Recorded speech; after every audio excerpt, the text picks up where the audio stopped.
الحمد لله نحمده ونستعينه ونستغفره ونعوذ بالله من شرور أنفسنا ومن سيئات أعمالنا من يهده الله فلا مضل له ومن يضلل فلا هادي له وأشهد أن لا إله إلا الله وحده لا شريك له وأشهد أن محمدا عبده ورسوله أما بعد يا أيها الذين آمنوا اتقوا الله حق تقاته ولا تموتن إلا وأنتم مسلمون يا أيها الناس اتقوا ربكم الذي خلقكم من نفس واحدة خلق منها زوجها وبث منهما رجالا كثيرا ونساء واتقوا الله الذي تساءلون به والأرحام إن الله كان عليكم رقيبا يا أيها الذين آمنوا اتقوا الله وقولوا قولا سديدا يصلح لكم أعمالكم ويغفر لكم ذنوبكم ومن يطع الله ورسوله فقد فاز فوزا عظيما فإن أصدق الحديث كتاب الله وخير الهدي هدي محمد صلى الله عليه وسلم شر الأمور محدثاتها وكل محدثة بدعة وكل بدعة ضلالة وكل ضلالة في النار. அன்பிற்குரிய என் அருமை சகோதரர்களே, தாய்மார்களே, சகோதரிகளே, அஸ்ஸலாமு அலைக்கும் வரஹ்மத்துல்லாஹி வபரகாத்துஹு. அழைப்பு பணியின் வழிமுறைகள் என்ற நமது தொடர் வகுப்பில் இன்று நாம் 4வது தொடரில் இருக்கின்றோம். இறுதியாக நாம் பார்த்த தலைப்பு ஒரு அழைப்பாளனிடம் இருக்க வேண்டிய பண்புகள். அழைப்பாளனிடம் இருக்க வேண்டிய பண்புகள், ஏனெனில் அது தஅவாவுக்கு மிக பெரும் வெற்றியை அளிக்கக்கூடிய ஒரு பகுதிதான் அந்த பகுதி. எனவே அதாவது அழைப்பு பணியை செய்பவர்களை என்ன செய்வார்கள்? அதிகம் கூர்ந்து கவனிப்பார்கள். அந்த அழைப்பு பணி செய்பவர்கள் எந்த அளவு முன்மாதிரி மிக்கவர்களாக இருக்கிறார்கள், அது மிக பெரும் ஒரு தாக்கத்தை அது செலுத்தும். அந்த அடிப்படையில் நாம் ஒரு அழைப்பாளனிடம் இருக்க வேண்டிய அந்த பண்புகள் தொடர்பாக பார்க்கின்ற போது அதில் நட்பண்புகள், நற்குணங்கள் என்ற பகுதியை நாம் என்ன செய்தோம்? அதில் பார்த்தோம். அதில் அல்லாஹ் குர்ஆனிலே கூறக்கூடிய ஒரு வசனம், 3வது அத்தியாயம் 159வது வசனம். அதாவது நீங்கள் இந்த வசனங்களை எடுத்து படித்து பார்த்தால் இது உஹதுடைய அந்த போர்க்களம். அந்த உஹதுடைய போர்க்களத்தில் முஸ்லிம்களுக்கு ஏற்பட்ட பின்னடைவு, அதில் பல நபித்தோழர்களுடைய உயிர்கள் அதில் இழக்கப்படுகின்றன. பல நபித்தோழர்கள் ஷஹீதாக்கப்படுகிறார்கள். ஒரு ஒரு ஒரு பெரும் இழப்பு அங்கு ஏற்படுகிறது. அப்படியான ஒரு பின்னணியில் கூட அல்லாஹ் தனது தூதரை பார்த்து எப்படி சொல்கிறான் என்றால், அதாவது ஃபபீமா ரஹ்மத்தின் மினல்லாஹி லின்த லஹும், அதாவது நீங்கள் அல்லாஹுடைய ரஹ்மத்தின் அருளின் காரணத்தால் தான் அவர்களோடு நீங்கள் மென்மையாக நடந்து கொள்கிறீர்கள். அல்லாஹு தஆலா அதாவது மென்மையை விரும்புகிறான். அல்லாஹ் நபி அவர்கள் கூட சொன்னார்கள், நிச்சயமாக அல்லாஹ் மென்மையானவன், அவன் மென்மையை விரும்புகிறான். அல்லாஹுடைய ரஹ்மத்தின் காரணத்தால் தான் அல்லாஹுடைய தூதர் அவர்களோடு மென்மையாக நடந்து கொண்டதாக, அந்த மென்மை என்ற பண்புக்கு சொந்தக்காரராக அல்லாஹுடைய தூதர் இருப்பது அல்லாஹுடைய ரஹ்மத்தின் காரணத்தால், அல்லாஹுடைய அருளின் காரணத்தால். அதற்கு மாறாக நபி அவர்கள் ஒரு கடுகடுப்பாக ஒரு கடும் உள்ளத்தோடு நடந்து கொண்டிருப்பார்களாக இருந்தால் அவர்கள் உம்மையை விட்டு என்ன செய்திருவார்கள்? அவர்கள் வெறுண்டோடி இருப்பார்கள், உம்மையை விட்டு விலகிச் சென்றிருப்பார்கள் என்று அல்லாஹு தஆலா சொல்லிவிட்டு அடுத்து அல்லாஹு தஆலா என்ன சொல்கிறான்? நீர் அவர்களின் பிழைகளை நீர் மன்னித்து அல்லாஹ்விடம் அவர்களுக்காக மன்னிப்பு தேடுவீராக. பாருங்க, உஹதுல அவ்வளவு பெரிய ஒரு இழப்பு ஏற்பட்டிருக்கிறது. அல்லாஹுடைய தூதருடைய ஒரு கட்டளை மீறப்பட்ட காரணத்தால், சிலர் அந்த கட்டளை மீறிய காரணத்தால் ஒரு பெரும் இழப்பு ஏற்பட்டிருக்கிறது. அப்படியான ஒரு பின்னணியில் கூட அல்லாஹுடைய தூதர் ஸல்லல்லாஹு அலைஹி வஸல்லம் முகத்தில் காயம் ஏற்படுத்தப்பட்டது. அல்லாஹ் என்ன சொல்கிறான் தனது தூதரை பார்த்து? அதாவது நீர் அவர்களது பிழைகளை மன்னித்து அல்லாஹ்விடம் அவர்களுக்காக மன்னிப்பு தேடுவீராக. சுப்ஹானல்லாஹ். அடுத்து அல்லாஹ் சொல்கிறான், மேலும் சகல காரியங்களிலும் அவர்களோடு கலந்தாலோசனை செய்வீராக. பாருங்க, சுப்ஹானல்லாஹ். ஒரு தாயிடம் எப்படியான பண்புகள் எல்லாம் இருக்க வேண்டும். அதாவது மக்கள் பல விதத்திலும் நடந்து கொள்வார்கள். மக்களை பொறுத்தவரையில் மக்கள் அவரவருடைய மனோநிலைக்கேற்ப, மனோபாவத்துக்கேற்ப மக்கள் என்ன செய்வார்கள்? மக்கள் நடந்து கொள்வார்கள். ஆனால் அல்லாஹ் தனது தூதருக்கு எப்படி சொல்கிறான்? நீங்கள் அவர்களை மன்னித்து நீங்க அல்லாஹ்விடத்திலும் அவர்களுக்காக மன்னிப்பை தேடுங்கள் என்று சொல்கிறான். மேலும் சகல காரியங்கள் நீங்க அவர்களோடு கலந்தாலோசனை செய்யுங்கள். கலந்தாலோசனை செய்வீராக என்று சொல்கிறான். அதன் பிறகு பின்னர் அவை பற்றி நீர் முடிவு செய்து விட்டால் ஃபைதா அஸம்த ஃபதவக்கல் அலல்லாஹ், அல்லாஹ்வின் மீது என்ன பொறுப்பை ஏற்படுத்துவீராக, அல்லாஹ்வின் மீது தவக்குல் வைப்பீராக. இன்னல்லாஹ யுஹிப்புல் முத்தவக்கிலீன், நிச்சயமாக அல்லாஹ்வின் மீது தவக்குல் வைப்பவரை அல்லாஹ் நேசிக்கிறான். எனவே இதில் நாங்க நிறைய பண்புகள் பாருங்க, ஒரு தலைமைத்துவத்துக்கு இருக்க வேண்டிய பண்புகள், ஒரு தாயிடம் இருக்க வேண்டிய பண்புகளாக பல விஷயங்கள் இதில் உள்ளடக்கப்பட்டிருப்பதை பார்க்கிறோம். அதாவது ஒரு தாவாவுடைய வெற்றிக்காக நாம் என்ன செய்ய கலந்து ஆலோசனை செய்தல். ஒரு காரியத்துடைய வெற்றிக்காக நாம் கலந்து ஆலோசனை செய்தல். கலந்து ஆலோசனை செய்த பிறகு அதற்கு பிறகு நாம் தடுமாற்றம் அடையாமல் என்ன செய்வது? அந்த எடுத்த முடிவில் உறுதியாக இருந்து அல்லாஹ் மீது பொறுப்பு சாட்டி செயல்படுதல் என்ற அந்த விஷயங்களை நாம் என்ன செய்கிறோம்? பார்க்கிறோம். அதே போன்று அல்லாஹ் மீது தவக்குல் வைப்போர் அல்லாஹ் நேசிக்கிறான். எனவே ஒரு தாய் என்பவர் அல்லாஹ் மீது உறுதியான நம்பிக்கை வைத்து அல்லாஹுவை சார்ந்து செயல்படக்கூடியவராக இருக்க வேண்டும். இப்படி உயர்ந்த பண்புகளை இந்த வசனம் பேசுவதை நாம் பார்க்கிறோம். எனவே ஒரு அழைப்பாளரை பொறுத்தவரையில் அவர் என்ன செய்ய வேண்டும்? அவர் மோசமான தீய குணங்களை விட்டு நீங்கி அவர் நட்பண்புகளை அணிகலனாக்கிக் கொள்வதற்கு அவர் முயற்சிக்க வேண்டும். ஏன்? அவர் நிச்சயமாக பார்க்கப்படுவார். சமூகத்தில் ஏனையவர்கள் பார்க்கப்படுவதை விட அவர் கூடுதலாக பார்க்கப்படுவார். கூடுதலாக மக்களால் கண்காணிக்கப்படுவார். அவர் எதன்பால் மக்களை அழைக்கிறாரோ அதில் அவர் எந்த அளவு உண்மைத்தன்மையோடு நடந்து கொள்கிறார், அவர் எந்த அளவுக்கு அவற்றை செயல்படுத்தக்கூடியவராக இருக்கிறார் என்பதை மக்கள் என்ன செய்வார்கள்? மிக நுணுக்கமாக அவதானிப்பார்கள். எனவே அந்த அடிப்படையில் என்ன செய்ய வேண்டும்? அவர் நற்பண்புகளை உடையவராக அவர் இருக்க வேண்டும். ஏனால் அது ஒரு பாரிய தாக்கத்தை மக்களுடைய உள்ளங்களில் செலுத்தக்கூடியதாக அது இருக்கிறது. அதே போன்று கல்வியை, இல்மை வளர்த்துக் கொள்ள வேண்டும். கல்வி கற்பதனால்தான் அறிவு என்பது உருவாகிறது. இன்னல் இல்ம பித்தஅல்லும், கற்பதன் மூலம்தான் கல்வி உண்டாகிறது. எனவே நட்பண்புகளை நாம் வளர்த்துக் கொள்வதாக இருந்தால் அதற்கு நமக்கு மிக பிரதானமாக மார்க்கத்துடைய இல்மும் இன்றியமையாததாக இருக்கிறது. அதே போன்று அமைதியை பேணுவதனால்தான் சாந்தம் உண்டாகிறது. நாங்க எந்த அளவு நாம் என்ன செய்கிறோம்? நட்பண்புகளுக்கான முயற்சி தான் நட்பண்புகளை வளர்க்கும், நட்பண்புகளை அதிகப்படுத்தும். அதற்கான ஒரு முயற்சி, நட்பண்புகளை வளர்த்துக் கொள்ள வேண்டும் என்ற அந்த ஆசை, அந்த ஆர்வம், தேவை அவருக்கு ஒரு தாயிடம் இருக்க வேண்டும். ஒரு தாயிடம் அது இருக்க வேண்டும். எனவே இவைகளை அணிகலனாக்கிக் கொள்வதற்கான ஒரு போராட்டம் இருக்க வேண்டும். ஏன்னா இதெல்லாம் சும்மா என்ன செய்யாது, வெறுமனே வந்து விட மாட்டாது. நட்பண்புகளை நாம் வளர்த்துக் கொள்வதற்காக அதற்கான முயற்சிகள், அதை பற்றி மார்க்கம் எவ்வளவு ஆர்வப்படுத்துகிறது, இதுதான் தவாவுடைய வெற்றிக்குரிய மிக அடிப்படையாக இருந்து கொண்டிருக்கிறது என்ற விடயங்களை நாம் அறிந்து அந்த நட்பண்புகளை வளர்த்துக் கொள்வதற்கு முயற்சிக்க வேண்டும். சரி, அடுத்து நாம் ஒரு தாயிடம் இருக்க வேண்டிய முக்கியமான ஒரு பண்புதான் ஒரு இஸ்லாமிய அழைப்பாளர் என்றால் அவரிடம் இருக்க வேண்டிய பண்புகளில் அவர் சகல முஸ்லிம்களை பற்றியும் அவர் நல்லெண்ணம் கொள்ளுதல், நல்லெண்ணம் வைத்தல் என்றது மிக முக்கியமான ஒரு பகுதி. அதாவது இதில் நாம் பார்ப்போமாக இருந்தால், அதாவது வெளிப்படையான விஷயங்களில் அல்லாஹ்வின் சட்டங்களை அவர்களில் நிலைநாட்டி, மறைவான விஷயங்களில் அல்லாஹ்வின் மீது பொறுப்பை ஒப்படைத்தல் என்ற பகுதி. இன்று நாங்கள் பார்க்கிறோம் நமது சமுதாயத்தில், அதாவது மக்களுடைய நிலை எடுத்து பார்த்தீங்கன்னா, அதாவது முஸ்லிம் உம்மத்தை பற்றி, முஸ்லிம்களை பற்றி எந்த ஒரு நல்லெண்ணமும் அவர்களிடம் கிடையாது. அவர்கள் எப்படி என்று சொன்னால், மற்றவர்களை எல்லாம் குற்றவாளி கூண்டிலே ஏற்றிவிட்டு அவர் மட்டும் ஒரு தூய்மையானவர் என்ற நிலையிலிருந்து தான் இன்று அதிகமானவர்கள் பேசுகிறார்கள். இன்று நாங்கள் பார்க்கிறோம் பலருடைய எழுத்துக்களும் பேச்சுக்களும் எப்படி இருக்கின்றன என்று சொன்னால், அவரை தவிர மற்ற எல்லா முஸ்லிம்களும் குற்றவாளிகள். அவர்களை குற்றவாளி கூண்டிலே ஏற்றிவிட்டு இவர் மட்டும்தான் பரிசுத்தமானவர் என்று பேசக்கூடிய நிலையை பார்க்கிறோம். உண்மையில் இவர்கள் மிக மோசமானவர்கள்.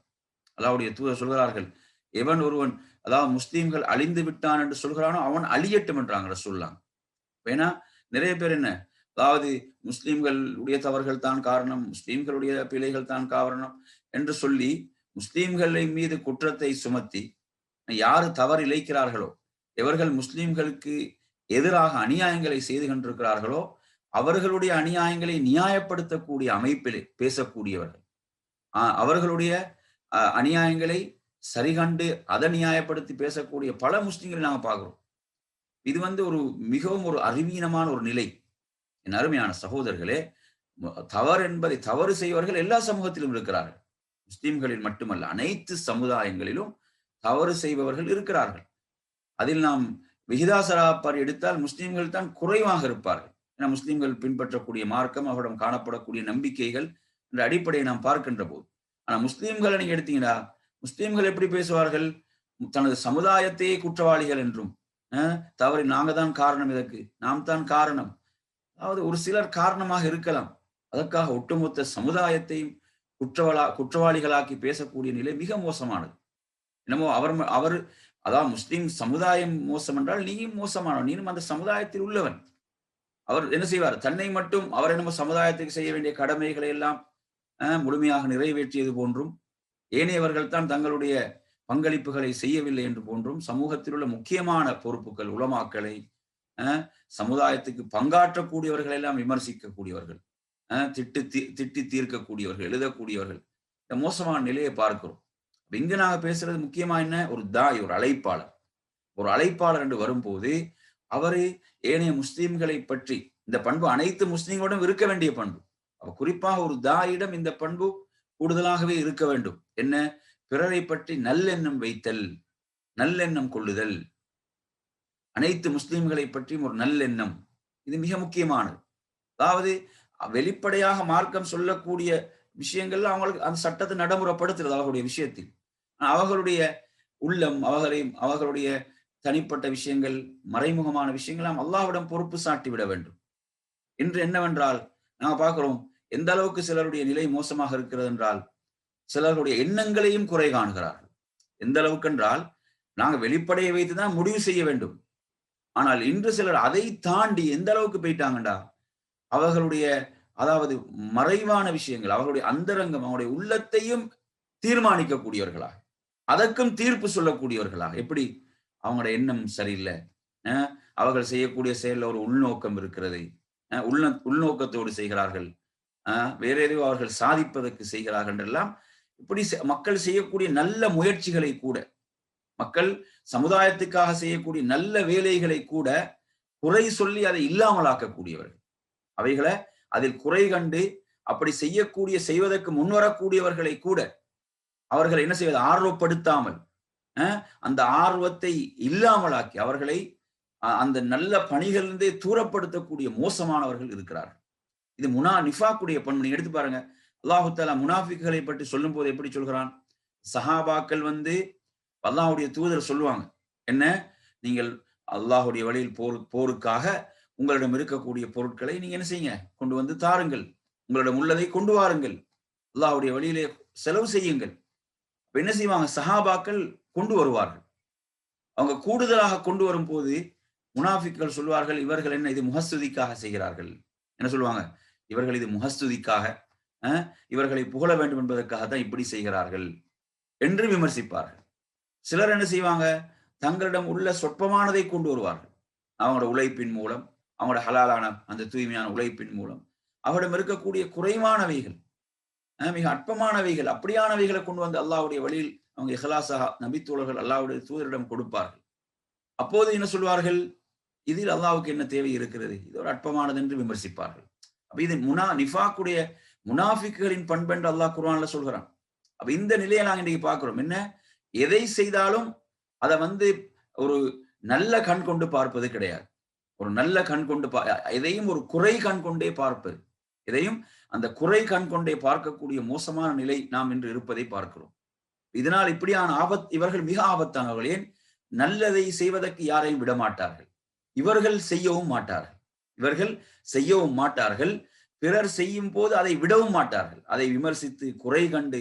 நான் பார்க்கிறோம் சமுதாயத்தில் இன்றைக்கு பாத்தீங்கன்னா, அதாவது எதையும் செய்ய முடியாத அளவுக்கு யாராவது செய்தாலும் அதை குறை காண்பது, செய்யாவிட்டாலும் குறை காண்பது, இப்படி ஒரு மோசமான நிலை. அவர்கள் சமுதாயத்துக்கு ஏதாவது செய்திருக்கிறார்களா என்றால் எதுவும் செய்தது கிடையாது. இந்த Facebookல உட்கார்ந்து கொண்டு எழுதியதை தவிர, இந்த நல்ல விஷயங்களை எழுதி சமுதாயத்துக்கு ஒரு பங்களிப்பு செய்வது என்பது வேறு. இது சிலரை பார்த்தீங்கன்னா, அவர்களுடைய வேலையே என்ன செய்வது, அதாவது இவ்வாறு செய்யக்கூடியவர்களை விமர்சித்து விமர்சித்து அப்படி செய்பவர்களை இல்லாமலாக்கி, சமுதாயத்துக்கு நல்ல பணிகளை செய்பவர்களை இல்லாமலாக்கக்கூடிய மோசமான வேலையை செய்து கொண்டிருக்கிறார்கள். எனவே அன்பிற்குரிய சகோதரர்களே, இந்த இடத்தில் நான் குறிப்பாக தாயிகள், அழைப்பாளர்கள் என்பவர்கள் என்ன செய்ய வேண்டும், சமுதாயத்தை பற்றி நல்லெண்ணம் அவர்களிடம் இருக்க வேண்டும். பிற முஸ்லிம்களை பற்றிய, முஸ்லிம் சமுதாயத்தை பற்றி நல்லெண்ணம், அவர்களுடைய தவறுகளை கூட எப்படி பார்க்க வேண்டும், அதற்கு ஏதாவது நியாயங்கள் இருக்கும். அந்த தவறுகளுக்கு நான் இங்க தவறை என்ன செய்வது, தவறை நியாயப்படுத்துறது என்று சொன்னா அது அங்கீகரிப்பது என்பதல்ல, அவர்களுக்கு அவகாசம் அளிப்பது, அவர்களுக்கு அதற்குரிய அவகாசங்கள், அந்த சூழல்கள் என்ன, அதனுடைய பின்னணி தெரியாது, எதற்காக அப்படி நிகழ்ந்திருக்கும் என்ற அந்த அடிப்படையில் அவைகளை நோக்கி அவர்களை நாம் என்ன செய்ய வேண்டும், எப்படியாவது அவர்களை நாம் நல்வழிக்கு கொண்டு வர வேண்டும். நபி ஸல்லல்லாஹு அலைஹி வஸல்லம் ஒரு முறை என்ன சொன்னார்கள், ஒரு நபித்தோழர் என்ன செய்யப்பட்டார், திரும்ப திரும்ப அவர் மதுபானம் அருந்திய காரணத்தால் அவர் அடிக்கப்படுகிறார், அவரை அடிக்கின்றார்கள். இவ்வாறு இவர் பல தடவைகள் இவ்வாறு செய்யப்பட்ட போது ஒரு முறை ஒரு தோழர் அவரை சபித்து விடுகிறார்கள். அவர் பல முறை இந்த தவறு செஞ்சிட்டார். இப்ப அல்லாஹ்வுடைய தூதர் அந்த நேரத்தில் என்ன சொல்கிறார்கள், அல்லாஹ்வுடைய தூதர் என்ன சொன்னார்கள், அதாவது நீங்கள் என்ன செய்யக்கூடாது, அதாவது ஷைத்தானுக்கு நீங்கள் உதவியாக இருந்து விடக்கூடாது. இப்படி நீங்கள் பேசி இவ்வாறு சபித்து நீங்கள் ஷைத்தானுக்கு உதவியாளர்களாகி விட வேண்டாம். இவர் அல்லாஹ்வையும் அல்லாஹ்வுடைய ரசூலையும் நேசிக்கக்கூடிய ஒரு மனிதர் என்றாங்க ரசூலுல்லாஹ். இந்த தவறை செய்த மனிதரை ரசூலுல்லாஹ் எப்படி சொல்றாங்க, இவர் அல்லாஹ்வையும் அல்லாஹ்வுடைய தூதரையும் நேசிக்கக்கூடிய ஒரு மனிதர். நீங்க இவ்வாறு சொல்லி ஷைத்தானுக்கு உதவியாகி விடாதீர்கள், ஷைத்தானுக்கு உதவியாளர்களாகி விட வேண்டாம். ஏன் அப்படி சொல்றதன் மூலமா சில பொழுதுகள் அவர் என்ன செஞ்சிடலாம், மார்க்கத்தை விட்டு தூரமாகலாம், அந்த பாவத்திலே போய் வீழ்ந்து விடலாம். இன்று நாங்க பலரா என்ன செய்யறோம், இப்படியான நிலையில் உள்ளவங்களை பார்க்கிறோம். என்ன செய்யறது, ஒரு தவறு செய்து விட்டால் அவர்களை சமூகத்தை விட்டு ஒதுக்கி, சமூகத்தை விட்டு அவர்களை விலக்கி, அந்த பாவங்களிலே அவர்கள் வீழ்ந்து மறுபடியும் என்ன செய்யறது, ஒரு நல்ல மனிதராக திருந்துவதற்குரிய வாய்ப்புகளை இல்லாமல் ஆக்கக்கூடிய மோசமான நிலைகள். எனவே அன்பிற்குரிய அருமை சகோதரர்களே, இது மிக முக்கியமான ஒரு பகுதி. இது நாம் பிற முஸ்லிம்களை பற்றி நல்லெண்ணம் கொள்ளுதல். நாங்க பார்க்கிறோம், தாயிஃப்ல ரசூலுல்லாஹ் அவர்கள் அவ்வளவு அந்த சமுதாயத்தின் மூலம் அவர்கள் பல கஷ்டங்களுக்கு உள்ளாகி, அவர்களால் அடிக்கப்பட்டும் துன்புறுத்தப்பட்டும், அல்லாஹ்வுடைய தூதருடைய வார்த்தைகள் என்னதாக இருந்தது, மலக்குகள், அவங்க அல்லாஹ்வுடைய தூதர் ஒரு வார்த்தையை சொல்லியிருந்தால் போதும், அந்த 2 மலைகளையும் சேர்த்து அவர்களை அழித்து விடட்டுமா என்று அந்த கேட்கும் போது ஆம் ஆம் என்று சொல்லியிருந்தாலே அவர்கள் அந்த சமுதாயம் அழிக்கப்பட்டிருக்கும். ஆம் அழித்து விடுங்கள் என்றாலே அவர்கள் அழிக்கப்பட்டிருப்பார்கள். சுப்ஹானல்லாஹ், அல்லாஹ்வுடைய தூதர் சொன்னார்கள், இவர்கள் ஏற்றுக்கொள்ளாவிட்டாலும் இவர்களுடைய சந்ததிகளால் இந்த சத்தியத்தை ஏற்றுக்கொள்ளும் என்று சொன்னார்கள். சுப்ஹானல்லாஹ், பாருங்கள். எனவே அருமை சகோதரர்களே, இப்படியாக நாம் என்ன செய்ய வேண்டும், அதாவது நல்லெண்ணம், சமுதாயத்தை பற்றி நல்லெண்ணம் கொள்ளுதல் என்பது மிக முக்கியமான ஒரு பகுதி. அதே போன்று அல்லாஹு தஆலா குர்ஆன்ல சொல்றான், யா அய்யுஹல்லதீன ஆமனூ ஜ்தனிபு கஸீரம் மினல்-ظன்னி இன்ன பஅத-ظன்னி இஸ்முன். மூமின்களே, அதாவது அதிகமான எண்ணங்களை விட்டு நீங்கள் விலகிக் கொள்ளுங்கள், அதிகமான எண்ணங்களை விட்டு நீங்கள் விலகிக் கொள்ளுங்கள் என்று சொல்லிவிட்டு அதில் சிலது பாவமானவைகள் என்று அல்லாஹு தஆலா சொல்கிறான். அதில் சிலது பாவமானவைகள், இஸ்ம் என்று அல்லாஹு தஆலா சொல்கிறான். எனவே நாம் பிறரை பற்றி தவறாக எண்ணுவது என்பது எவ்வளவு பாவமான ஒரு விஷயமாக இருக்கிறது என்பதை நாம் புரிந்து கொள்ள வேண்டும். ஏனென்றால் தஅவாவில் உண்மையில் ஒரு மிக பெரும் வெற்றியை நாம் அடைய வேண்டுமாக இருந்தால் இவைகள், இந்த பண்புகள் மிக முக்கியமானவைகள். என்ன செய்வது, ஒரு தடவை 2 தடவை சொல்லிட்டு அதுக்கப்புறம் முடிவு செஞ்சிரு, இவங்களுக்கு ஒருத்தனுக்கு ஹிதாயத்தே கிடைக்காது, நேர்வழியே கிடைக்காதுன்னு இவர் முடிவு செஞ்சிருவார். நூஹ் அலைஹிஸ்ஸலாம் 950 வருடம் தஅவா செஞ்சார். இவர் ஒரு தடவை 2 தடவை தான் செஞ்சிருப்பாரு, அதோட இவர் முடிவு செஞ்சிருவாரு, இவனுக்கு ஒருத்தனுக்கு ஹிதாயத்து கிடைக்காதுன்னு மாதிரி அவர் முடிவு செஞ்சிருப்பார். எனவே அருமை சகோதரர்களே, இது மோசமான ஒரு நிலை. இய்யாக்கும் வظன் ஃபஇன்ன الظن اكذب الحديث. அவங்க சொல்றாங்க, இது புகாரி முஸ்லிம்ல வரக்கூடிய செய்தி. அதாவது சில எண்ணங்களை, ஊகங்களை நான் உங்களுக்கு எச்சரிக்கிறேன், ஊகங்கள் என்பது பெரும் பொய் என்று அல்லாஹ்வுடைய தூதர் சொல்கிறார். எனவே இந்த அடிப்படையில நாம் நல்லெண்ணம் கொள்வது அதோடு இன்னொரு பகுதியில் இருக்கிறது. அது என்ன என்று சொன்னால், அதுவும் அதனுடைய நேர் எதிராக உள்ள அடுத்த பகுதி, அதில் உள்ள நேர் எதிராக உள்ள அடுத்த பகுதி. அதாவது அதாவது நல்லெண்ணம் கொள்வதன் அந்த நல்லெண்ணம் கொள்வது என்பதோடு சேர்த்து மனிதர்கள் செய்யக்கூடிய தவறுகளை நாங்கள் அலட்சியமாக இருந்து விடவும் கூடாது. மனிதர்கள் செய்யக்கூடிய தவறுகள்ல ஒரு பாராமுகமாக அலட்சியமாக அந்த தவறுகளை கண்டு அந்த தவறுகளை கண்டும் காணாது போல் மௌனமாக இருப்பதும் கூடாது. இது அந்த இடத்துக்கு ஏற்ப அவைகளை சரியாக அலசி எடுத்து அவைகள் அந்த விடயங்கள் நடக்க வேண்டும். எனவே ஏன் இப்ப சிலர் அந்த பாவங்கள் அந்த பாவங்களை நாம் கண்டு மௌனமாக இருக்கும் போது அந்த பாவங்கள் பரவி விடலாம். அந்த பாவங்கள் என்ன செய்யலாம்? சமூகத்தில் பரவலாம். அதிலும் நாங்கள் எச்சரிக்கையாக இருக்க வேண்டும். அந்த பாவங்கள் பரவக்கூடாது. அந்த பாவங்கள் தடுக்கப்பட வேண்டும். அதே போன்று பாவங்கள் செய்பவர்களையும் நாம் என்ன செய்யணும்? அதிலிருந்து அவர்களை திருத்த வேண்டும், அதிலிருந்து மீட்டெடுக்க வேண்டும் என்ற பகுதியும் இதில் இருக்கிறது. 2 பகுதியும் நாம் இதில் கவனிக்க வேண்டும். எனவே இந்த நிலையில் நாங்கள் எச்சரிக்கையாக இருப்பதோடு அந்த நல்லெண்ணத்துக்கு முரண்படாமல் இருப்பதும், அதே போன்று நாம் என்ன செய்வது? இந்த தீமைகளிலிருந்து மக்களை தடுப்பது, எச்சரிப்பது என்ற பகுதியும் மிக முக்கியமானது. நாங்க என்ன செய்யறோம்? இல்ல பிதஅத்துகளை ஷிர்க்குகளை செய்யும் போது கண்டும் காணாமலும் இருந்தால் அந்த பிதஅத்துகள் ஷிர்க்குகள் என்ன செய்யும்? சமூகத்தில் பரவ ஆரம்பிக்கும். ஏனைய பாவங்கள் சமூகத்தில் பரவ ஆரம்பிக்கும். எனவே அதையும் நாம் என்ன செய்யணும்? அதிலிருந்து எச்சரிக்கையாக விழிப்பாக சமூகத்துக்கு அதற்குரிய விழிப்புணர்வுகளை கொடுப்பதென்ற பகுதியும் இதில் முக்கியமானது என்பதை நாம் புரிந்து கொள்ள வேண்டும். எனவே நல்லெண்ணம் கொள்ள வேண்டும் என்ற பகுதியில என்ன செய்யக்கூடாது? தவறுகளை அங்கீகரிக்கக்கூடிய நிலையும் வந்துவிடக் கூடாது என்பதை நாம் புரிந்து கொள்ள வேண்டும். அல்லாஹு தஆலா அல் குர்ஆன்ல சொல்லும் போது எப்படி சொல்கிறான்? ஒரு வசனத்தை நீங்க பார்க்கலாம். ரப்புல் ஆலமீன் எப்படி சொல்றான்? அதாவது மனைவி பிள்ளைகளுடைய விஷயம் எப்படி? யா அய்யுஹல்லதீன ஆமனு இன்ன மின் அஸ்வாஜிக்கும் வ அவுலாதிக்கும் அதுவல் லக்கும் ஃபஹதருஹும். எப்படி? மூமின்களே, உங்களுடைய மனைவிமார்கள், உங்களுடைய பிள்ளைகளில் உங்களுக்கு எதிரிகள் இருக்கிறார்கள். அதுவல் லக்கும், உங்களுக்கு யாரு? எதிரிகள் இருக்கின்றார்கள். எனவே நீங்கள் அவர்களை பற்றி எச்சரிக்கையாக இருங்கள் என்றும் குர்ஆன் சொல்கிறது. என்ன? ஒருவன் மனைவி மூலம் என்ன செஞ்சிடலாம்? அவன் வழிகேட்டுக்கு சென்று விடலாம், அவன் குஃபருக்கு சென்று விடலாம், அல்லது பிள்ளைகளின் மூலம் அவன் சென்று விடலாம் என்ற நிலைகளும் அப்ப அல்லாஹ் அதையும் எச்சரிக்கிறான். அதையும் அப்ப என்ன? குர்ஆனின் மூலம் எச்சரிக்கிறான்டா. அப்ப எச்சரிக்கையாக இருக்க வேண்டிய பகுதிகள் இருக்கின்றன, எச்சரிக்கையாக இருக்க வேண்டிய இடங்கள் இருக்கின்றன என்பதையும் நாம் இங்கே புரிந்து கொள்ள வேண்டும். இது சூரத்து தகாபுன் 64வது அத்தியாயத்துடைய 14வது வசனம். அடுத்து நாம் இதிலே வருவோம். ஒரு தாயிடம் இருக்க வேண்டிய பண்புகள்ல, அதாவது மனிதர்களுடைய வடுக்களை குறைகளை மறைத்தல். எங்கட நோக்கம் என்ன? ஒரு தாயுடைய அழைப்பாளருடைய நோக்கம் அவரை சீர்திருத்துவது, அவரை நல்வழிக்கு கொண்டு வருதல். அதன் இலக்கு என்னங்கட? நமது இலக்கு அவரை நேரான வழிக்கு, நல்வழிக்கு கொண்டு வருதல் என்பதுதான். எனவே நாம் அங்கு அவரது குறைகளை வெளிப்படுத்த ஆரம்பிக்கின்ற போது அது நிச்சயமாக அதை நிறைவேற்றி வைக்காது. அது என்ன நடக்கும்? அவரை வெறுண்டோடத்தான் செய்யும். எனவே அதனால இதுல நாங்க என்ன கவனிக்கணும்? அப்ப குறைகளை நாங்க ஆரம்பத்தில் சொன்ன மாதிரி என்ன 2 விஷயம் இருக்குது. ஒன்று பாவங்கள் சமூகத்துல பரவவிடவும் கூடாது. அதே நேரத்தில் இப்படியான ஒரு தவறு செய்யக்கூடிய ஒருவரை நாம் கேவலப்படுத்தி அவரை வெறுண்டோட செய்யாமல் அவரை நாம் நேர்வழிக்கு கொண்டு வரக்கூடிய பகுதியும் இருக்கிறது. நிதானமாக நாம் இவைகளை நாம் அணுக வேண்டிய பகுதிகள். இங்க குர்ஆன்ல சூரத்து நூர் 24வது அத்தியாயத்துடைய 19வது வசனத்தில் அல்லாஹ் தஆலா என்ன சொல்கிறான்? இன்னல்லதீன யுஹிப்பூன அன் தஷீஅல் ஃபாஹிஷா ஃபில்லதீன ஆமனு லஹும் அஸாபுன் அலீமுன் ஃபித் துன்யா வல் ஆখিরা என்று அல்லாஹ் தஆலா சொல்கிறான். அதாவது எவர்கள் மூமின்களுக்கு மத்தியில் மானக்கேடானவைகளை பரவ வேண்டும் என விரும்புகிறாரோ நிச்சயமா அவர்களுக்கு நோவினை தரும் வேதனை இருக்கிறது. அல்லாஹ் தஆலா கடுமையாக எச்சரிக்கிறான்.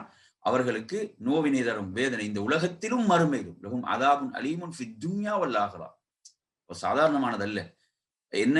அதாவது மூமின்களுக்கு மத்தியில் எவன் ஒருவன் மானக்கேடானவைகள், அசிங்கமானவைகள் பரவ வேண்டும் என்று விரும்புகிறானோ, எனவே அது என்ன செய்யும்? அது நிச்சயமாக அவனுக்கு மோசமா கடும் வேதனை, நோவினை தரக்கூடிய வேதனை அவனுக்கு இருக்கிறது என்று அல்லாஹ் தஆலா எச்சரிக்கிறான். எனவே சமூகத்துல நாங்க என்ன செய்யக்கூடாது? இன்றைக்கு நாங்க பார்க்கிறோம், அதாவது பாவங்களை என்ன செய்யறது? எப்படி சமூகமயப்படுத்துவது? பாவங்களை சமூகமயப்படுத்துவதற்கு என்ன செய்ய வேண்டும்? மக்களுடைய சிந்தனைகளை மாற்ற வேண்டும். பாவங்கள் தான் நாகரிகமானவைகள். பாவங்கள் செய்பவர்களுக்கு சமூகத்தில் அங்கீகாரம், சமூகத்தில் இடம், சமூகத்தில் அந்தஸ்து என்ற மோசமான நிலைகள். அப்ப இது என்ன செய்யுது? பாவங்கள், மானக்கேடானவைகள் பரவுவதற்கு காரணமாக இருக்கிறது.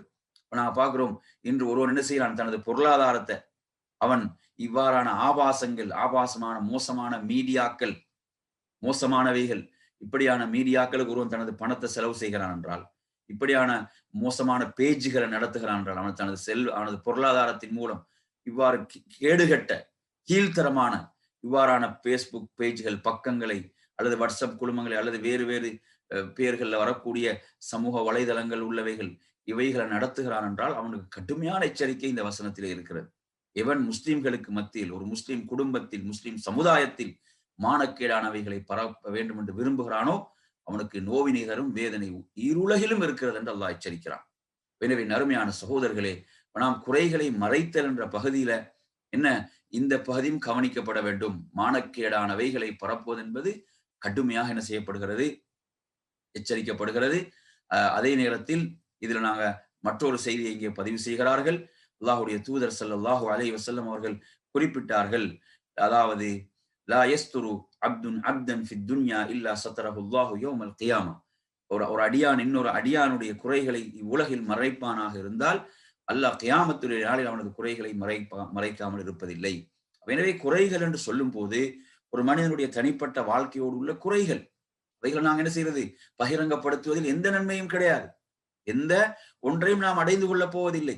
அதே நேரத்தில் சமூகத்துக்கு கேடு விளைவிக்கக்கூடியதென்றால், சமூகத்துக்கு ஆபத்தாக வரக்கூடியவைகள் என்றால், ஆபத்தான கருத்துகள் என்றால், மோசமான கருத்துகள் என்றால், இஸ்லாத்துடைய அடிப்படைகளை தகர்க்கக்கூடிய கருத்துக்கள் என்றால், அவைகளை நாம் அடையாளப்படுத்த வேண்டும், இனம் காட்ட வேண்டும், தோலுரித்து காட்ட வேண்டும். இவைகளில் வீழ்ந்து விடாதீர்கள், இது ஆபத்தான கருத்துக்கள் என்பது தனியான விஷயம். இங்கு நாம் கவனிக்க ஒரு தனிப்பட்ட ஒரு மனிதன், ஒரு தனி மனிதனுடைய விஷயங்களை நாம் என்ன செய்வது? அந்த குறைகளை வெளிப்படுத்துவது என்பது அது கடுமையாக மார்க்கம் எச்சரிக்கிறது. அதை நாம் வெளிப்படுத்தும் போது என்ன செய்வோம்? அவனை நாங்க மார்க்கத்துக்குள்ள கொண்டு வரதுக்கு பதிலாக அவன் வெறுண்டு ஓடுவான். அவன் இன்னும் பாவங்கள்ல போய் விழுவதற்கு அது காரணமாக அமைந்து விடும். எனவே நாம் ஒரு தாய், ஒரு அழைப்பாளரை பொறுத்தவரையில் என்ன, இந்த விவேகம் அவரிடம் இருக்க வேண்டும். எனது நோக்கம் அவரை நல்வழிக்கு கொண்டு வருவது, 4 பேருக்கு மத்தியில் அவரை கேவலப்படுத்துவது, அவரை இழிவுபடுத்துவது அல்ல. எனவே எந்த முறையில் நான் இதை அணுகினால் அவரை நல்வழிக்கு கொண்டு வரலாம், அவரை நேர்வழிக்கு கொண்டு வரலாம். இப்ப அல்லாஹ்வுடைய தூதர் ஸல்லல்லாஹு அலைஹி வஸல்லம் ஒரு மனிதர், ஒரு இளைஞர், ஒரு வாலிபர் வருகிறார். என்ன சொல்கிறார்? விபச்சாரம் செய்வதற்கு அனுமதி கேட்கிறார் அல்லாஹ்வுடைய தூதரிடம். சஹாபாக்களும் இருக்கக்கூடிய ஒரு சபையில அந்த பாவத்தை மார்க்கம் தடுத்திருக்க, பெரும் பாவம் என்று சொல்லி இருக்க, விபச்சாரத்தின் பக்கம் நெருங்காதீர்கள் என்று சொல்லி இருக்க, அல்லாஹ்வுடைய தூதர்கிட்ட விபச்சாரம் செய்யறதுக்கு அனுமதி கேட்கிறார் என்றால், இப்ப எப்படி எவ்வளவு சஹாபாக்களுக்கு ஒரு கோபத்தை அதை ஏற்படுத்துது நினைச்சு பாருங்க. ரசூலுல்லாஹ் அந்த அவரோட எப்படி ரசூலுல்லாஹ் அணுகினார்கள் அவரை என்ன செஞ்சாங்க? தனது பக்கத்திலே அவரை வரவழைத்து, அவரை உட்கார வைத்து, எவ்வளவு நிதானமாக அவரோடு பேசி, அவருக்கு புரிய வைத்து, அவருக்கு விளக்க வைத்து, இறுதியில் அவருக்காக அல்லாஹ்வுடைய தூதர் அல்லாஹ்விடத்துல துஆ செய்து, சுப்ஹானல்லாஹ், எந்த அளவுக்கு அவருடைய நிலை மாறுகிறது என்றால், எந்த பாவத்துக்காக அனுமதி கேட்டு வந்தாரோ அவர் சொல்கிறார், அந்த பாவம் எனக்கு மிக வெறுப்புக்குரியதாக மாறிவிட்டது என்று சொல்கிறார். சுப்ஹானல்லாஹ். நினைச்சு பாருங்க, நபி ஸல்லல்லாஹு அலைஹி வஸல்லம் அவர்கள் எப்படி அவரை அணுகினார்கள். இது மிக முக்கியமான இடம். எனவே நறுமை சகோதரர்களே, இந்த அணுகுமுறைகள் ஒரு தாயிடம் இருக்க வேண்டும். ஏன்னா ஒரு தாயுடைய இலக்கு இறை திருப்தி, நாளை மறுமையுடைய வெற்றி. நாங்க மக்களிடம் போற்றப்படுவது, புகழப்படுவது என்பது அல்ல. இப்ப இறை திருப்தி, மறுமையை வெற்றி, அதே போன்ற மக்களுக்கெல்லாம் என்ன செய்ய வேண்டும்? இந்த நேரான வழி ஹிதாயத் போய் சேர வேண்டும் என்றால் நாம் எவ்வளவு சகிப்புத்தன்மையை நமக்குள் உருவாக்கி கொள்ள முடியுமோ, நட்பண்புகளை உருவாக்கி கொள்ள முடியும், அந்த அளவுக்கு தான் இது வெற்றி பெறும். இது வெற்றி பெறும் என்பதை நாம் புரிந்து கொள்ள வேண்டும். எனவே அதாவது ஒரு அழைப்பாளர் தனது தஅவாவுடைய பணியில் யாரை போன்றென்றால், யாருக்கு உதாரணம் என்றால், ஒரு வைத்தியருக்கு, ஒரு மருத்துவருக்கு உதாரணம். ஒரு வைத்தியர், ஒரு மருத்துவருக்கு உதாரணம். ஒரு மருத்துவரை பொறுத்தவரையில் அவருக்கு நோயாளியுடைய குறைகள் தெரியும். ஒரு நோயாளியுடைய குறைகள் என்பது அவருக்கு தெரியும். அந்த நோயாளிக்கு சிகிச்சை செய்கின்ற போது அந்த குறைகளை அவர் காண்பார். அவரிடம் இருக்கக்கூடிய குறைகள் அவருக்கு தெரியும். ஆனால் அவர் என்ன செய்வார்? அதை அவர் வெளிப்படுத்த மாட்டார், அதை மறைப்பார். ஏன்? அவர் என்னிடம் வந்திருக்கக்கூடிய ஒரு நோயாளி, நான் அவரை குணப்படுத்த வேண்டும். இப்படித்தான் ஒரு தாய், ஒரு அழைப்பாளர் என்ன செய்ய வேண்டும்? நடந்து கொள்ள வேண்டும். ஒரு அழைப்பாளர் என்ன, இது உள்ளங்களில் நோயுற்றிருக்கக்கூடியவர்களுக்கு நான் இந்த பணியை செய்கிறேன். இவர்களை இந்த பாவங்களிலிருந்து விடுவிக்க வேண்டும். இவர்களை நரகத்திலிருந்து இவர்களை காக்க வேண்டும்.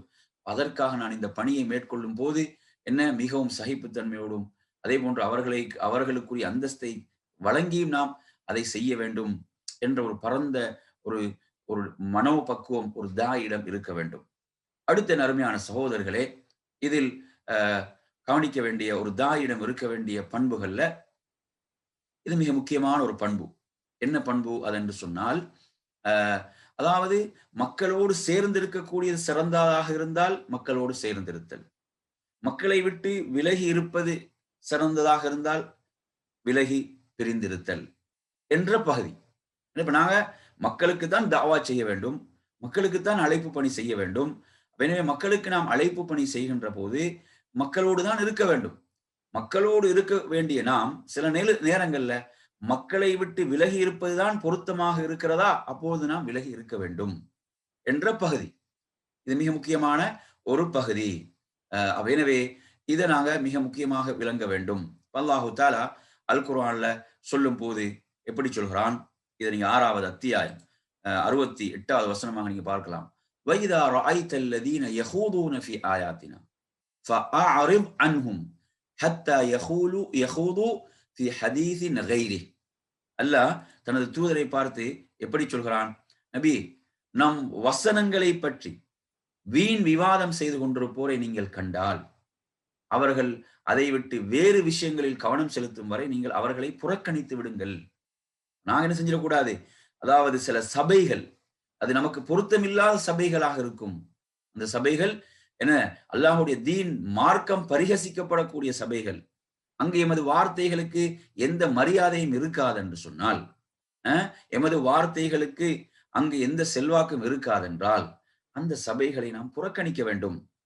அந்த சபைகளை புறக்கணிக்க வேண்டும். அல்லாஹு தஆலா குர்ஆன்ல இபாதுர் ரஹ்மான், ரஹ்மானுடைய அடியார்களை பற்றி சொல்லும் போது எப்படி சொல்கிறான், வைதா மர்ரு பில்லஹ்வி மர்ரு கிராமா. அவர்கள் வீணானவற்றின் பால் சென்றால் சங்கையாக அவர்கள் சென்று விடுவார்கள். சங்கையாக சென்று விடுவார்கள். நாம் அதுல விழுந்து என்ன செய்யுது, நாமும் அந்த அறிவினர்களுடைய அந்த நிலைக்கு நாமும் விழுந்து அதில் நாம் தள்ளப்பட்டு விடக்கூடாது என்பதை நாம் இங்கு புரிந்து கொள்ளணும். அதே நேரத்தில் நாம் அந்த இடத்தில் நமக்கு போய் இதை சொல்லி அதை தடுக்கலாம். நமது வார்த்தைக்கு ஒரு மரியாதை இருக்கும், சொன்னால் கேட்டுக்கொள்வார்கள் என்ற நிலை இருந்தால் அதை அவருக்கு முடிவு செய்யலாம். முடிவு செய்து என்ன செய்வது, அதை தடுப்பது என்ற அந்த நிலை, அந்த நிலையை பொறுத்து அவரை பொறுத்து இது என்ன செய்யப்படும், இதை கவனத்தில் கொள்ளப்பட வேண்டும். நபி ஸல்லல்லாஹு அலைஹி வஸல்லம் அவர்கள் ஒரு ஹதீஸிலே இவ்வாறு குறிப்பிட்டார்கள். எப்படி சொல்றாங்க, அல் முஃமினு அல்லதி யுகாலித்துன் நாஸ் வ யஸ்பிரு அலா அதாஹும் அஃதலு மினல் முஃமினி அல்லதி லா யுகாலித்துன் நாஸ் வ லா யஸ்பிரு அலா அதாஹும். சிறந்த மூமின் யார் அப்படின்றத நபி அவங்க சொல்லும்போது சொல்றாங்க, அதாவது ஒரு மூமின் மக்களோடு கலந்து அந்த மக்களிடமிருந்து ஏற்படக்கூடிய அந்த கஷ்டங்கள், மக்களிடமிருந்து ஏற்படக்கூடிய அந்த தொல்லைகளை அவர் பொறுமையோடு சகித்துக் கொள்கிறார் என்றால் இவர் சிறந்தவர். எந்த மூமினை விட? மக்களோடு கலக்காமல் மக்களிடமிருந்து ஏற்படக்கூடிய அந்த கஷ்டங்களை சகிப்புத்தன்மையோடு ஏற்றுக்கொள்ளாத மூமினை விட இவர் சிறந்தவர் என்று ரசூலுல்லாஹ் சொல்றாங்க. எனவே இந்த இடத்துல இத ரசூலுல்லாஹ் சொல்றாங்கடா என்ன, அந்த மூமின் அந்த சமூகத்தில் அவருக்கு சமூகத்தில் ஏற்படக்கூடிய கஷ்டங்களை அவர் அல்லாஹ்வுக்காக சகித்து பொறுமையோடு ஏற்றுக்கொள்வது என்பதும் ஒரு சிறப்புக்குரிய ஒரு விஷயம்தான். ஏன்னா நல்லவர்கள் அந்த மக்களோடு இருக்கும் போது அவங்களை திருத்திக் கொள்வார்கள், அப்படித்தானே? நல்லவர்கள் இல்லாமல் போகும்போது தீயவர்கள் தான் அங்க சமூகத்தில் என்றால் அவர்களை சீர்திருத்துவதற்கு யாரும் இல்லாத ஒரு நிலை உருவாகும். எனவே நாம் இதையும் புரிந்து கொள்ள வேண்டும். ரசூலுல்லாஹி அவர்கள், நபிமார்கள் தங்களுடைய சமூகத்தின் மூலம் எவ்வளவு கஷ்டங்களை அவர்கள் எதிர்கொண்டார்கள். சமூகத்தோடு அவர்கள் இருந்தார்கள். அதை பொறுமையோட அதுல சமூகத்துல பலதரப்பட்ட மக்களும் இருப்பார்கள். அனைவரும் ஒன்று போன்று இருக்க மாட்டார்கள், பலதரப்பட்டவர்கள் இருப்பார்கள். எனவே அதில் அல்லாஹ்வுக்காக பொறுமையோடு இருப்பது, ஏன் அங்க இருப்பது, அவங்களை சீர்திருத்துவதற்காக, அவங்களை நல்ல வழியிலே கொண்டு வருவதற்காக என்பதுதான் இங்கு கவனிக்க வேண்டிய விஷயம். அதே போன்று மற்றும் ஒரு செய்தியையும் இங்கு கூறுகிறார்கள். நான் இப்போது சொன்ன செய்தி அஹ்மத் திர்மிதியில் இடம்பெறுகிறது. அதே போன்று அபூதாவுத் திர்மிதி போன்ற நூல்கள்ல இடம்பெறக்கூடிய இன்னும் ஒரு செய்தியை நீங்கள் பார்க்கலாம். அதாவது பனு இஸ்ரவேலர்கள், பனு இஸ்ரவேலர்கள் ஏற்பட்ட அந்த பின்னடைவு, பனு இஸ்ரவேலர்கள் ஏற்பட்ட அந்த குறைவு எங்க அவங்க பிளவிட்டாங்க பனு இஸ்ரவேலர்கள் என்று சொன்னால், அவர்களுடைய அந்த அந்த அவர்களுடைய குறை பின்னடைவுக்கு ஆரம்ப காரணியாக எது இருந்தது, ஆரம்ப காரணியாக எது இருந்தது என்பதை அல்லாஹ்வுடைய தூதர் சொல்லும்போது சொல்கிறார்கள். அதாவது பாவங்கள் தீமைகள் செய்து கொண்டு இருந்தவங்களை அவங்க தடுக்காமல் அவர்களோடு சேர்ந்து இருந்ததுதான், தடுக்காமல் அவர்களோடு சேர்ந்து இருந்ததுதான் பனு இஸ்ரவேலர்கள நிகழ்ந்த முதல் குறையும் தவறும் என்று அல்லாஹ்வுடைய தூதர் சொன்னார்கள். பாருங்க எவ்வளவு பெரிய இது எச்சரிக்கையா சொல்றாங்க சொல்லலாம். இந்த தவறு உங்களிடம் நிகழ்ந்து விடக் கூடாது என்பதற்காக அல்லாஹ்வுடைய தூதர் சொல்கிறார்கள். பாருங்க அந்த அந்த சமூகத்துல அவங்க இருந்து அந்த பாவங்களை தடுத்து இருந்தாங்கண்டா என்ன செஞ்சிருப்பாங்க, அவங்க பாதுகாக்கப்பட்டிருப்பாங்க. அவங்க என்ன செய்யல, அந்த பாவங்கள் தீமைகளை அவர்கள் தடுக்காமல் அவர்களோடு சேர்ந்திருந்து அவர்களும் அந்த பாவங்கள் என்ன செஞ்சாங்க, அனுமதிக்க ஆரம்பித்தார்கள். அதை தடுக்கல. இப்ப பாவங்களை செய்தவர்கள் நினைத்தாங்க, அப்ப இந்த பாவத்துக்கு அங்கீகாரம் இருக்கிறது, இவங்க தடுக்கல. அப்ப அங்க யாரும் தடுக்கக்கூடியவர்கள் அங்கு இல்லாமல் போனதுதான் அவர்களுடைய அழிவுக்கு அங்கு காரணமாக இருந்தது என்பதை அல்லாஹ்வுடைய தூதர் ஸல்லல்லாஹு அலைஹி வஸல்லம் குறிப்பிடுகிறார். எனவே நறுமை சகோதரர்களே, நாங்க சமூகத்தோடு கலந்து இருப்பது என்பது அதுல பல விஷயங்கள் இங்கே இருக்கின்றன. நான் ஆரம்பத்தில் சொன்ன மாதிரிதான். என்ன, அதாவது கலந்து இருந்து பாவங்களை விட்டு அவர்களை தடுக்க வேண்டும், அவர்களை பாவங்களை விட்டு தடுக்க வேண்டும். பாவங்களையே நமக்கு தடுக்க முடியாது, அதாவது நாமும் பாவத்திலே வீழ்ந்து விடுவோம் என்ற மோசமான நிலை என்றால் நாம் அவர்களை விட்டு விலகிக் கொள்ள வேண்டும். ஏன்னா நம்மை நாம் காத்துக்கொள்ள வேண்டி இருக்கிறது, நம்மை நாம் காத்துக்கொள்ள வேண்டிய ஒரு நிலை அங்கு இருக்கிறது என்பதை நாம் இங்கே விளங்கிக் கொள்ள வேண்டும். இந்த ஒரு ஹிக்மத், ஒரு நுட்பம் ஒரு தாயிடம் இருக்க வேண்டும். எந்த சந்தர்ப்பத்தில் நான் அவர்களோடு சேர்ந்திருப்பது, எந்த சந்தர்ப்பத்தில் அவர்களை விட்டு நான் என்ன செய்வது, விலகிக் கொள்வது. நமக்கு தெரியும் சில சந்தர்ப்பங்களை சில இடங்களுக்கு போனோம்னு சொன்னா அந்த இடம் நமக்கு உண்மையில் பொருத்தமானதா, இந்த இடத்தில் நமக்கு மார்க்கத்தை அவர்களுக்கு எடுத்து சொல்ல முடியுமா, சொல்வது பொருத்தமான இடமா, இல்லை அவங்க அதற்கு செவியேற்க மாட்டார்கள், அவங்க பாவத்துல தான் மூழ்கி இருப்பாங்க, நாங்கள் அந்த இடத்தை விட்டு என்ன செய்ய வேண்டும், நாம் ஒதுங்கிக் கொள்ள வேண்டும், விலகிக் கொள்ள வேண்டும். எனவே ஒரு வைத்தியருடைய உதாரணத்தை திரும்ப கொண்டு வராங்க. ஒரு வைத்தியருடைய உதாரணம், ஒரு அத்தபீப், ஒரு வைத்தியருடைய உதாரணத்தை பொறுத்தவரையில அந்த வைத்தியர் என்ன செய்கிறார், ஒரு நோயாளிக்கு சிகிச்சை செய்கின்ற போது அவரது நோய் பரவாமல் இருப்பதற்காக எவ்வாறு கவனம் செலுத்துவாரோ அதே போன்றுதான் ஒரு தாய், ஒரு விவேகம் உள்ள ஒரு அழைப்பாளர் மக்கள் மத்தியில் அவர் நடக்க வேண்டும். என்ன, அவரது நோய் என்ன செய்ய, உடல்ல வேற இடங்களுக்கு பரவிவிடக் கூடாது, பரவாமல் அதற்குரிய சிகிச்சை எவ்வாறு செய்வாரோ அது போன்றுதான் ஒரு ஒரு ஒரு ஒரு அழைப்பாளர், விவேகம் உள்ள ஒரு அழைப்பாளர் என்ன செய்து மக்களிடம் இது பரவிவிடக்கூடாது, இது பரவிவிடக்கூடாது, இதை எவ்வாறு தடுப்பது என்ற பகுதிகள் எல்லாம். இப்ப சில பொழுதுகள் நீங்க எடுத்து பாத்தீங்கன்னா, அதாவது சில பாவங்களை பகிரங்கமாக சொல்றதன் மூலமாக இன்னும் சிலர் அந்த பாவத்துல விழலாம். சில விஷயங்கள் என்ன செய்யறது, சில நல்ல நோக்கத்துல தான் செய்வாங்க, நோக்கம் நல்லதா இருக்கும், ஆனா வழிமுறை பிழையாக இருக்கும். அதனால என்ன நடக்கும், இன்னும் பலர் அந்த பாவத்துல வீழ்வதற்கு வாய்ப்பு இருக்கிறது. இது இப்ப சில இடங்கள்ல பாத்தீங்கன்னு சொன்னா சிலர் என்ன செய்வாங்க, அவங்க மக்களிடம் அந்த பாவத்தை பத்தி அந்த மக்களுக்கு ஒரு ஒரு நொலேஜே இல்லாம இருக்கும், அவங்களுக்கு அதை பற்றி ஒரு பின்னணியே தெரியாமல் இருக்கும். அப்படியான அவங்கள்ட்ட போய் நாங்க அந்த பாவத்தை அறிமுகப்படுத்தக்கூடிய வேலையை பார்க்க கூடாது. சிலர் அந்த தவறு செஞ்சிருவாங்க. எப்படி செய்வாங்க, அவர்களுக்கு அந்த பாவமே என்னன்னு தெரியாது என்று இருந்தால் அவங்கள்ட்ட போய் நாங்க அந்த பாவத்தை அறிமுகப்படுத்துறதால் நடக்கும் என்றால் தெரியாத ஒரு பாவம் அவர்களுக்கு தெரிய வரும். அப்ப எனவே சில பொழுதுகள் அவங்க என்ன செய்யலாம், அந்த பாவத்தில் வீழ்ந்து விடலாம். இப்படியான இடங்கள் நாம் மிக நிதானமாக நாம் கையாள வேண்டிய, அணுக வேண்டிய இடங்கள் இருக்கின்றன என்பதை நாங்கள் புரிந்து கொள்ளணும். ஒரு அறிஞர் ஒரு அறிஞர் அவருடைய அந்த தஅவாவுடைய அவருடைய ஒரு அனுபவத்தை அவர் சொல்கின்ற போது அவர் சொல்கிறார், அல்லாஹு தஆலா அந்த விவசாயத்தை அல்லாஹு தஆலா அந்த குஃப்ருக்கு நிராகரிப்புக்கு உதாரணம் சொல்லக்கூடிய அமைப்பில் உள்ள இடங்களும் இருக்கின்றன. அவர் சொல்றார், விவசாயம் செய்யக்கூடிய சில மக்களிடம் போய் இந்த உதாரணத்தை அவர் எடுத்து சொன்னதால மக்கள் அவருடைய உபதேசத்தை மக்கள் ஏற்றுக்கொள்ள தயாராகவில்லை. அவர் சொல்ற, நாளை சரியான முறையில் நான் எடுத்து வைக்காத காரணத்தால், அது சரியான முறையில் நான் சொல்லாத காரணத்தால் எனது உபதேசத்தை அவங்க ஏற்க தயாராக இருக்கவில்லை. அப்ப அது என்னால் ஏற்பட்ட தவறு. குர்ஆன் அதை சொன்ன விதம் வேறு, நான் அங்கு அவர்களுக்கு எடுத்து சொன்ன விதம் வேறு என்று அவர் சொல்கிறார். எனவே சுப்ஹானல்லாஹ், இதில் நாம் மிக நிதானமாக அணுக வேண்டிய பகுதிகள். அதே போன்று இதில் நாம் கவனிக்க வேண்டிய மற்றும் ஒரு மிக முக்கியமானதுதான், ஒரு ஒரு அழைப்பாளரிடம் இருக்க வேண்டிய பண்பில, ஒரு தாயிடம் இருக்க வேண்டிய பண்பில், அதாவது மக்களுக்கு உரிய அந்தஸ்தை கொடுத்தல். மக்களுக்கு அவர்களுக்குரிய அந்தஸ்தை நாம் கொடுக்க வேண்டும். இது மிக முக்கியமானது.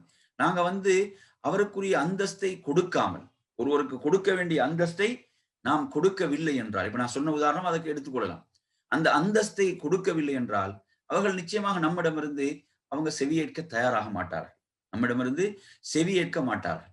ஏன்னா ரசூலுல்லாஹி ஸல்லல்லாஹு என்ன நமக்கு ஹதீஸ்ல வழிகாட்டுறாங்க அப்படி என்றால், அல்லாஹ்வுடைய தூதர் சொல்கிறார்கள் ஹதீஸ்ல, அமரனா ரசூலுல்லாஹி, அல்லாஹ்வுடைய தூதர் நமக்கு என்ன ஏவினார்கள் என்றால், மக்களுக்கு அவர்களுக்குரிய அந்தஸ்தை நீங்கள் கொடுங்கள். மக்களுக்கு அவங்களோட தரத்தில் அவங்களை நடத்துங்க என்று அல்லாஹ்வுடைய தூதர் நமக்கு கட்டளையிட்டார்கள் என்று என்ன செய்யறாங்க, அல்லாஹ்வுடைய தூதர் நமக்கு ஏவினார்கள் என்று நபித்தோழர்கள் சொல்கிறார்கள். இந்த செய்தி முஸ்லிம்ல பதிவாகி இருக்கிறது. எனவே அந்த அடிப்படையில நாங்க பார்க்கிறோம், சமூகத்துல அந்தஸ்தில் உள்ளவர்கள் இருப்பாங்க, பல படித்தரங்கள் உள்ளவங்க இருப்பாங்க. இதுல என்ன கருத்து கிடையாது என்று சொன்னால், மற்றவங்களை புறக்கணிக்கிறது என்ன, அந்த பகுதியும் பின்னால் வரும். என்ன செய்யறது, அதாவது புறக்கணித்தல் என்பதல்ல. இங்க அவரவருக்குரிய அந்த ஒரு சமூகத்துடைய தலைவராக இருப்பார், ஒரு ஆட்சி தலைவராக இருப்பார், ஒரு பெரும் கூட்டத்துக்குரிய தலைவராக இருப்பார். அவரை நடத்தக்கூடிய முறை, அவருக்கு கொடுக்கப்பட வேண்டிய அந்த கண்ணியம் என்பது ஒரு தனியான ஒரு விஷயம். அதை கொடுக்கப்படும் போதுதான் என்ன செய்யப்படும், அவர் சொல்லக்கூடிய செய்தி என்ன செய்வார், அவர் ஏற்றுக்கொள்வார். அப்ப இதை நாம புரிந்து கொள்ள வேண்டும். இப்ப ரசூலுல்லாஹி ஸல்லல்லாஹு என்ன செஞ்சாங்க, பல நாட்டு ஆட்சியாளர்களுக்கு கடிதங்களை இஸ்லாத்தின் பால் அவங்க எழுதி இஸ்லாத்தின் பால் அழைப்பு விடுத்து எழுதினார்கள். அப்ப அந்த கடிதங்களை அனுப்பும் போது என்ன சொல்றாங்க ரசூலுல்லாஹ்வோட சஹாபாக்கள், யார் ரசூலுல்லாஹ், அவங்க கடிதத்தில் முத்திரை இருந்தால் தான் என்ன செய்வாங்க, அந்த கடிதத்தை அவங்க வாசிப்பாங்க. கடிதத்தில் முத்திரை இருந்தால் தான் அவர்கள் அதை வாசிப்பார்கள். இப்ப ரசூலுல்லாஹ் அந்த இடத்துல என்ன செஞ்சாங்க, ரசூலுல்லாஹ் முஹம்மது ரசூலுல்லாஹ் என்று சொல்லி தனது மோதிரத்தில் அந்த முத்திரையை பதித்து, அதன் மூலம் அந்த கடிதத்தில் அந்த முத்திரையை பதித்து அனுப்பினார்கள் என்பதை பார்க்கிறோம். எனவே அதற்குரிய அந்த மரியாதை அங்கு கொடுக்கப்பட வேண்டும் என்பதை நாம் பார்க்கிறோம். ரசூலுல்லாஹி ஸல்லல்லாஹு அலைஹி அவர்களிடம் நீங்க பார்க்கலாம், மக்கா வெற்றி கொள்ளப்பட்ட அந்த ஆண்டில் அபூபக்கர் ரலியல்லாஹு அவர்கள் தனது தந்தையை அழைத்து வந்தார்கள், அபூ குஹாஃபா. அவரை என்ன செய்வது, அவரை இஸ்லாத்தை ஏற்றுக்கொள்ள செய்வதற்காக அல்லாஹ்வுடைய தூதரிடம் அவரை அழைத்து வருகிறார்கள். அப்படி அழைத்து வந்த சந்தர்ப்பத்தில் ரசூலுல்லாஹ் சொல்றாங்க, அபூபக்கர் ரலியல்லாஹு பார்த்து சொல்றாங்க, அபூபக்கரே, அவரை நீங்க அந்த பெரியவர் அவரை வீட்டுல வச்சு நாங்க அவர்கிட்ட போய் இருக்கலாமே, நாங்க அவர்கிட்ட போய் நாங்க என்ன செய்யலாம், தீனை எடுத்து சொல்லி இருக்கலாமே என்று ரசூலுல்லாஹ் சொல்றாங்க. சுப்ஹானல்லாஹ். அப்படி அல்லாஹ்வுடைய தூதர் என்ன செஞ்சாங்க, அவங்களோட வயதுக்குரிய அந்த அந்தஸ்து, அவரது வயதுக்குரிய அந்த கண்ணியம், மரியாதை அல்லாஹ்வுடைய தூதர் அப்படி கொடுத்தாங்கன்ற வரலாற்றை நாம் பார்க்கிறோம். எனவே அந்த அடிப்படையில் என் அருமை சகோதரர்களே, எனவே அவரவருடைய அந்தஸ்தை கண்ணியத்தை நாம் கொடுத்தல் என்ற பகுதி, அல்லாஹ்வுடைய தூதர் ஸல்லல்லாஹு அலைஹி வஸல்லம் சொல்கிறார்கள், வயது முதிர்ந்த ஒரு முஸ்லிமை, அதே போன்று குர்ஆனை சுமந்து அதற்கு முறைகேடாக நடக்காதவரை, அதனை விட்டு நீங்கிக் கொள்ளாதவரை, அதே போன்று நீதி தவறாத அரசனை கண்ணியப்படுத்துவது நிச்சயமாக அல்லாஹுவை கண்ணியப்படுத்துவதில் உள்ளதாகும், அல்லாஹுவை கண்ணியப்படுத்துவதில் உள்ளதாகும் என்ற ஒரு ஹதீஸ் அபூதாவுதுல பதிவாகிறது. எனவே சுப்ஹானல்லாஹ், இவ்வாறு கண்ணியப்படுத்தல், வயதுக்குரிய மரியாதை, அதே போன்று ஒருவருடைய இல்முக்குரிய மரியாதை என்ற நிலைகளை எல்லாம் மார்க்கம் நமக்கு சொல்கிறது. எனவே இந்த இடம் மிக முக்கியமான ஒரு அழைப்பாளர், ஒரு தாய் இந்த தாவா பணியை செய்கின்ற போது என்ன செய்வது, அவரவருக்குரிய அந்தஸ்தை கண்ணியத்தை கவனத்தில் கொண்டு இந்த பணியை மேற்கொள்ளுதல் என்ற பகுதியும் இதிலே மிக முக்கியமானது என்பதை நாம் புரிந்து கொள்ளும். இதுல அதாவது நாம் என்னது, ஒரு வரம்பு மீறிய போக்கு என்பது அங்கு அல்ல, அதே மாதிரி அலட்சியமும் அல்ல. இதில் ஒரு நடுநிலை இதில் பேணப்பட வேண்டும் மார்க்கம் சொல்லித்தரக்கூடிய அமைப்பில். அதாவது ஒரு அழைப்பாளரை பொறுத்தவரையில மனிதர்களுடைய தரங்களை அறிதல், மனிதர்களுடைய தரங்கள், அவர்களுடைய விளங்கும் தன்மை, அவங்களோட அந்த அறிவினுடைய தரம், அவங்களோட அந்த சமூகத்தில் உள்ள அந்தஸ்து, ஏற்றத்தாழ்வு, இவைகளை விளங்கி வைத்திருப்பது என்றது ஒரு முக்கியமான பகுதி. ரசூலுல்லாஹி ஸல்லல்லாஹு அலைஹி செஞ்சாங்க, ஒவ்வொருவரோடும் அவங்க நடந்து கொண்ட முறைகள், அல்லாஹ்வுடைய தூதர் அந்தந்த மனிதரை அவங்கள கருத்தில் கொண்டு, ஒரு கிராமப்புற மனிதர் அந்த மஸ்ஜிதிலே சிறுநீர் கழிக்கிறார் என்றால் அவரோடு அல்லாஹ்வுடைய தூதர் நடந்து கொண்ட விதம் எவ்வாறு இருந்தது, எப்படி நடந்து கொண்டாங்க என்றதை நாங்க பார்க்கிறோம். இது போன்ற எத்தனை பேரோட அல்லாஹ்வுடைய தூதர் எப்படி நடந்தாங்க, அவருடைய நிலைகளை கவனித்து அவங்களுடைய அறிவுடைய அந்த நிலைக்கு ஏற்ப என்பதெல்லாம் பல செய்திகளை நாங்க பார்க்கிறோம்.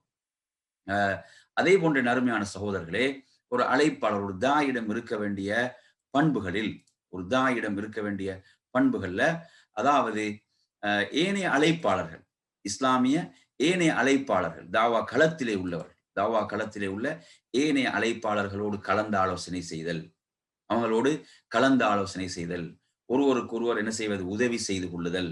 ஏன்னா நமது நோக்கம் இலக்கும் அல்லாஹுடைய மார்க்கம் மேலோங்க வேண்டும், அல்லாஹுடைய மார்க்கம் வெற்றி பெற வேண்டும். எனவே அதில் கலந்து ஆலோசனை செய்தல், ஒருவருக்கு ஒருவர் உதவி செய்து கொள்ளுதல், அதே போன்று என்ன செய்வது, நல்ல கருத்துக்களை பரஸ்பரம் பகிர்ந்து கொள்ளுதல், நல்ல கருத்துக்களை என்ன செய்வது, பரஸ்பரம் பகிர்ந்து கொள்ளுதல் என்ற விஷயங்கள் எல்லாம் இங்கே மிக முக்கியமான ஒரு பகுதி. ஏன்னா நீ எடுத்தீங்கன்னா தாவாவில் ஒவ்வொருவருடைய அனுபவங்கள் வித்தியாசமானதாக இருக்கும், ஒவ்வொரு தாவா களத்தில் இருந்த காலங்கள் கூடுதலாக இருக்கும், அவங்க சந்தித்த அனுபவங்கள், அவருடைய அர்ப்பணிப்புக்கேற்ப அந்த அனுபவங்கள் இருக்கும். எனவே அவைகளை பரிமாறிக்கொள்ளுதல், அதே போன்று நாம் அதற்கான சந்திப்புகள், அதே போன்று தாவாவுடைய விஷயங்கள் நாம் கலந்து ஆலோசனை செய்தல், அதுல பலவிதமான நல்ல கருத்துக்கள் வெளிப்படும். இப்படி நாம் இந்த இந்த பகுதி தாய்களிடம் இருக்க வேண்டும். என்ன, ஒருவர் வெட்டி கொள்வது, நான் தான் எனது கருத்துக்கள் தான் முன்னிலை வகிக்க வேண்டும், எனது வெப்சைட் தான் அல்லது எனது ஃபேஸ்புக் பேஜ் தான் அதுதான் மக்களிடம் முன்னிலை வகிக்க வேண்டும், அடுத்ததெல்லாம் முன்னிலை வகிக்க கூடாது, எனது யூடியூப் சேனல் தான், இப்படி வரக்கூடாது.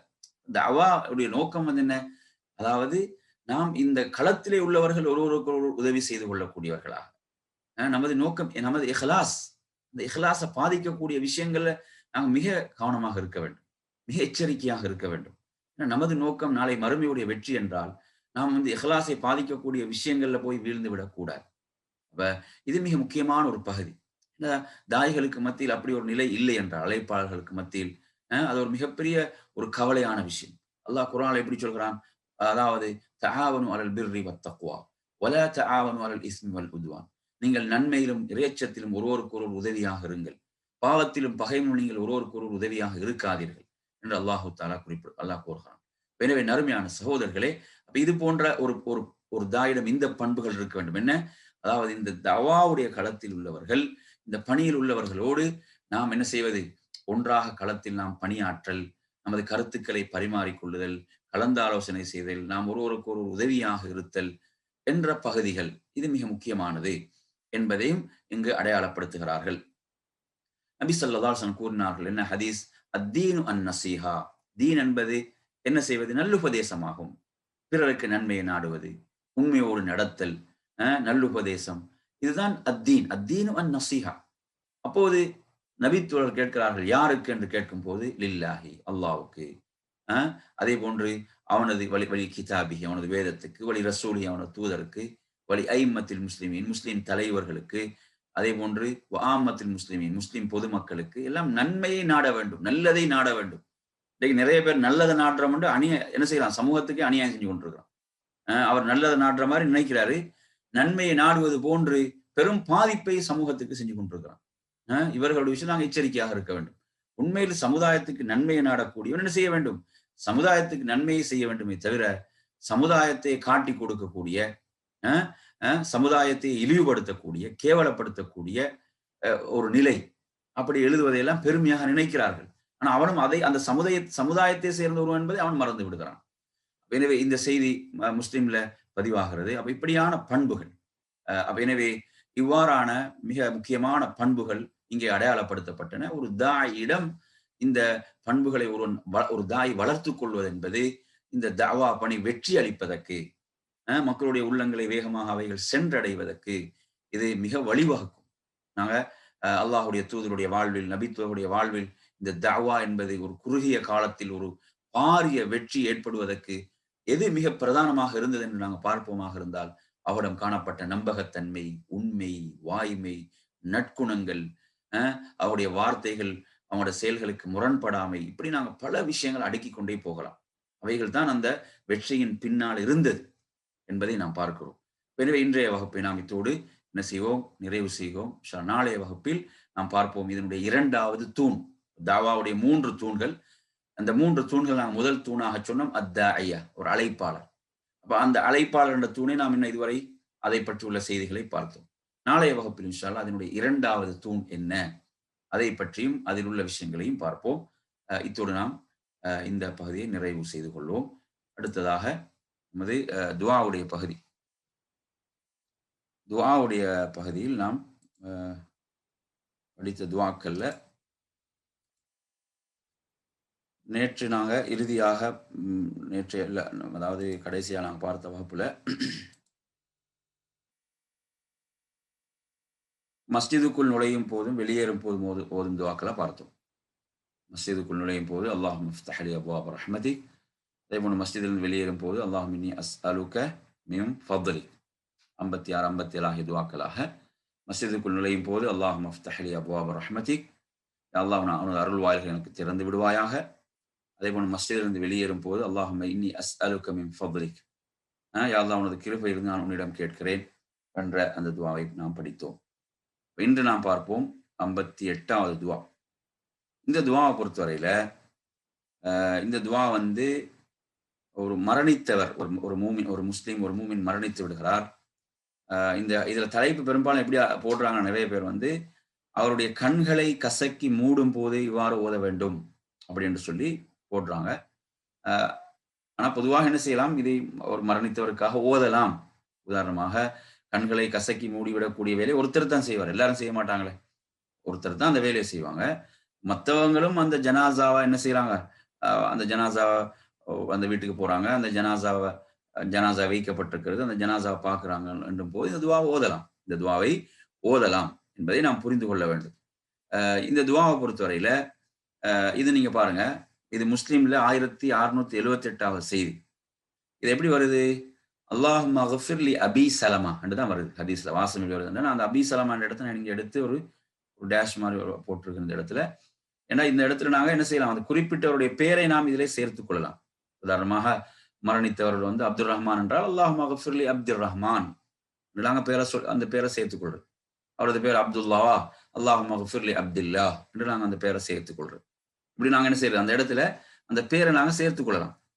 ஏன்னா இப்ப ரசூல் நாங்க வந்து அபூ சலமா ரலியல்லாஹு அவங்க மரணிச்ச போது என்ன செஞ்சாங்க, அவங்களோட வீட்டுக்கு வாராங்க ரசூல்லாங்க.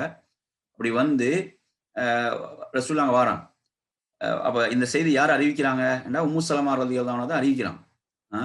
அபூ சலமாவோட மனைவி அவங்க தான் அறிவிக்கிறாங்க. சொல்றாங்க, என் முதல் கணவர் அந்த அபூ சலமாவுடைய அந்த இறுதி நாள் அன்னைக்கு தான் அவன் மரணிக்கிறார். அப்ப அவரது பார்வை வந்து என்ன செய்யுது, நிலை குத்தி நின்றது. அப்ப அந்த நிலை குத்தி நின்ற போது அல்லாஹ்வுடைய தூதர் ஸல்லல்லாஹு அலைஹி வஸல்லம் அவர்கள் வந்து அவருடைய கண்களை என்ன செஞ்சாங்க, அப்படி கசக்கி மூடி விட்டார்கள்.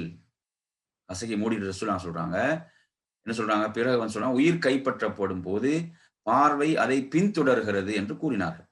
உயிர் கைப்பற்றப்படும் போது பார்வை அதை என்ன செய்கிறது, பின்தொடர்கிறது என்று அல்லாஹ்வுடைய தூதர் சொல்றாங்க.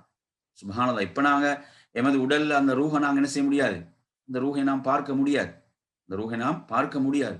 ஆனா சுப்ஹானல்லாஹ், அந்த மௌத்துடைய நேரத்தில் அல்லாஹ் எப்படியான அந்த பார்வைக்கு அந்த சக்திகளை கொடுக்கிறான் என்பதை நாங்க புரிந்து கொள்கிறோம். சுப்ஹானல்லாஹ். இப்ப நீங்க எடுத்து பார்த்தீங்கன்னு சொன்னா அல்லாஹ் தஆலா சொல்றாங்க, ஃபகஷஃப்னா அன்க கிதாஅக ஃபபஸருக அல்யௌம ஹதீத். சூரத்து காஃப்ல அல்லாஹ் சொல்லும்போது என்ன செஞ்சான், அல்லாஹ் சொல்கிறான், உமது பார்வையுடைய திரையை நாம் அகற்றி விட்டோம். ஃபபஸருக அல்யௌம ஹதீத், இன்று உனது பார்வை கூர்மையாக இருக்கிறது. எதையெல்லாம் அந்த கண்கள் பார்ப்பதற்குரிய சக்தி அல்லாஹ் கொடுக்கிறான்றதை பாருங்க. எனவே இவ்வாறு அந்த பார்வை என்ன செய்கிறது, அதை பின்தொடர்கிறது அந்த உயிர் கைப்பற்றப்படும் போது. இந்த நேரத்துல இப்படி ரசூலுல்லாஹ் சொன்னவுடன் அவங்களோட குடும்பத்தை என்ன செஞ்சாங்க, சத்தமிட்டு அழ ஆரம்பிக்கிறாங்க. இப்ப அப்படிதானே, இப்ப நிறைய பேர் எப்படி நினைச்சு கொண்டிருப்பாங்க, இன்னும் உயிர் பிரியல, மயக்க நிலையில தான் இருக்கிறாரு, மயக்க நிலையில தான் இருக்கிறாரு, அப்படித்தானே, இன்னும் உயிர் பிரியவில்லை என்றுதான் அவங்க நினைச்சு கொண்டிருக்கிறாங்க. ரசூலுல்லாஹ் என்ன அல்லாஹ்வுடைய தூதர் வந்து அவர் மரணித்து விட்டார் என்பதை உறுதியா சொல்றாங்க. அல்லாஹ்வுடைய தூதர் அவர் என்ன செஞ்சிட்டாரு, அவர் மரணித்து விட்டார். அதுதான் அவரோட பார்வை வந்து ஏன் நிலை குத்தி நிற்குதுன்னா, அவரது உயிர் என்ன செய்யப்படுகிறது, கைப்பற்றப்பட்டு விட்டது, அதனாலதான் அதைத்தான் அந்த பார்வை பின்தொடர்கிறது. அப்படி என்று சொன்னவுடன் என்ன செய்ய ஆரம்பிக்கிறாங்க, எல்லோரும் சப்தமிட்டு அழ ஆரம்பிக்கிறார்கள். அப்போதுதான் அல்லாஹ்வுடைய தூதர் சொன்னார்கள், உங்களுக்காக நீங்கள் நல்லதை தவிர வேறு எதையும் வேண்டாதீர்கள், நல்லதை தவிர நீங்க வேற எதையும் பிரார்த்திக்க கூடாது, உங்களுக்காக நீங்கள் நல்லதை தவிர வேறு எதையும் பிரார்த்திக்காதீர்கள். ஏனென்றால் அந்த இடம் துஆ ஏற்றுக்கொள்ளப்படக்கூடிய இடம். அது முக்கியமான விஷயம். பாருங்க, அந்த இடம் துஆ ஏற்றுக்கொள்ளப்படுவதற்குரிய இடம் அது. ஏன்? நீங்கள் சொல்வதற்கு வானவர்கள் ஆமீன் சொல்கிறார்கள். இப்ப வானவர்கள் ஆமீன் சொல்றாங்கன்னா, அந்த துஆ ஏற்றுக்கொள்ளப்படக்கூடிய துஆ. ஒரு முக்கியமான இடம் அது. அந்த இடத்தில் நீங்க என்ன செய்ய வேண்டும்?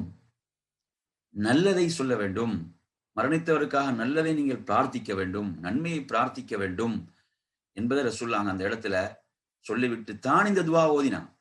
எப்படி ஓதினாங்க? அல்லாஹும்ம ஃகிஃபிர் லி அபி சலமா. யா அல்லாஹ், நீ அபூ சலமாவை மன்னிப்பாயாக.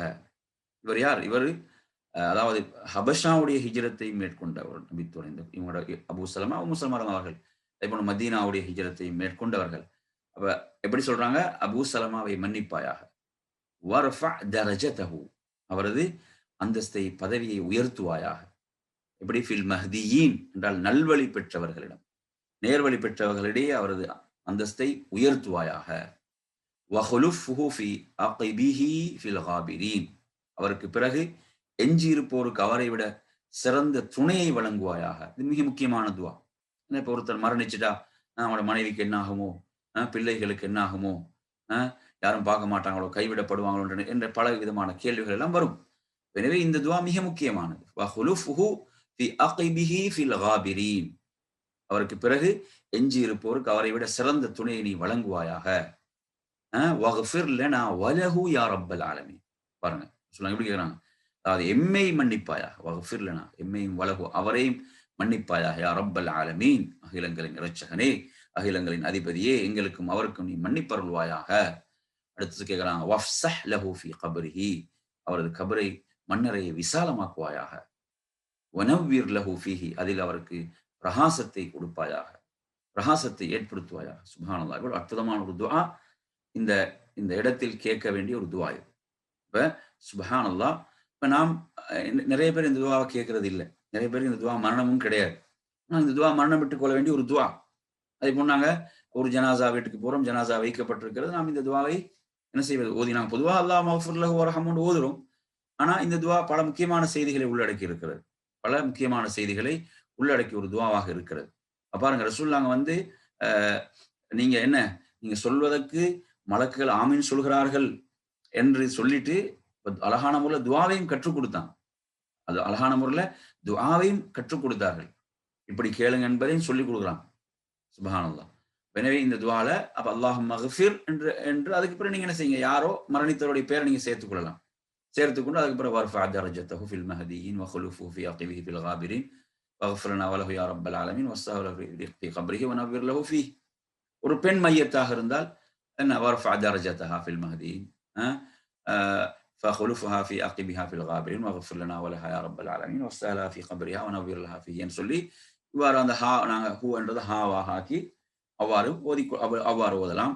அப்படி தெரியலன்னா நாம் இவ்வாறு ஹதீஸ்ல வந்த அமைப்பிலே ஓதிக்கொள்றது. எனவே இது வந்து இந்த இடத்தில் நாங்க ஓத வேண்டிய ஒரு முக்கியமான ஒரு சிறந்த ஒரு துஆவாக இருக்கிறது. இது முஸ்லிம்ல 1678வது செய்தி. அல்லாஹும்ம ஃகிஃபிர் என்று சொல்லிட்டு அதுல பேரை சொல்லிட்டு வர்ஃபஅ தரஜதஹு ஃபில் மஹ்தியீன வஹுலுஃப்ஹு ஃபி அகிபிஹி ஃபில் காபிரீன் வஃகிஃபிர் லனா வலஹு யா ரப்பல் ஆலமீன் வஃப்ஸஹ் லஹு ஃபி கப்ரிஹி வனவ்விர் லஹு ஃபீஹி என்பதுதான் இந்த துஆ.